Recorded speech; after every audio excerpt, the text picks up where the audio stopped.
বৈষম্য বিরোধী ছাত্রদের বিক্ষোভের মুখে গত 5ই আগস্ট পদত্যাগ করে দেশ ছেড়েছেন সাবেক প্রধানমন্ত্রী শেখ হাসিনা।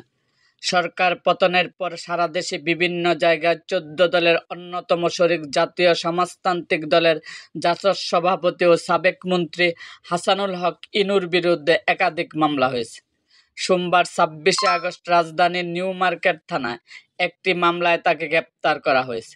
রাজধানীর আদাবর থানায় করা পোশাক শ্রমিক রুবেল হত্যা মামলার বর্তমানে রিমান্ডে আছেন তিনি। জাসদ সভাপতি ও সাবেক মন্ত্রী বলেন, শেখ হাসিনা সরকারের প্রথম 5 বছর আমি মন্ত্রী ছিলাম, পরের 10-11 বছরে আমরা সরকারে ছিলাম না, তবে 14 দলের জোটের শরিক ছিলাম।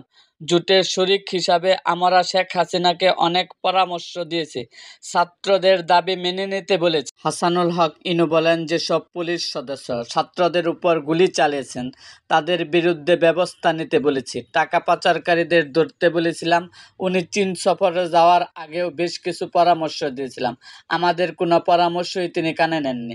তিনি জানান, ঢাকা বিশ্ববিদ্যালয়ের এক ছাত্রীকে উদ্দেশ্য করে শেখ হাসিনা বলেছিলেন যে কুঠায় বিশ্ববিদ্যালয়ে ভর্তি হয়েছে, অথচ কুঠা বিরোধিতা করে, তাহলে সে বিশ্ববিদ্যালয়ের ছাত্রত্ব বাতিল করে রাস্তায় নামুক। এভাবে তার কথা বলা ঠিক হয়নি। ডিপিকে ইনু বলেন, ছাত্র আন্দোলনের দমনে বিষয়ে আওয়ামী লীগের সাধারণ সম্পাদক ওবায়দুল কাদের বলেছিলেন, তাদের দমাতে ছাত্রলীগই যথেষ্ট। এই মন্তব্যটি ছাত্র জনতার উপর বিরূপ প্রতিক্রিয়া সৃষ্টি করেছিল।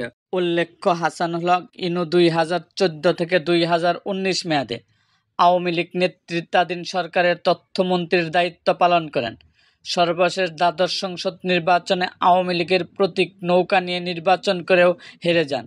এরকম আরও ভিডিও পেতে এবং রাজনৈতিক অঙ্গনের নানা ঘটনা ও ইতিহাস জানতে আমাদের মুক্তাগাছার ইতিহাস মিডিয়া ইউটিউব চ্যানেলটিকে সাবস্ক্রাইব করুন এবং পাশে থাকা বেল আইকনটি বাজিয়ে দিন।